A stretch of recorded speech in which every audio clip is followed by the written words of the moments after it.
Evo i Fićo. Ajde, gledamo.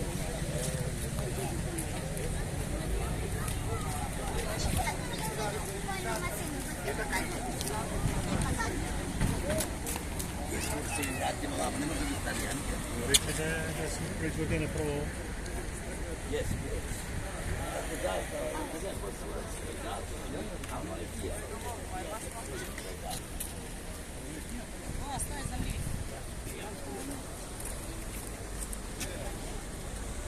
Laki, da li ti se sviđa?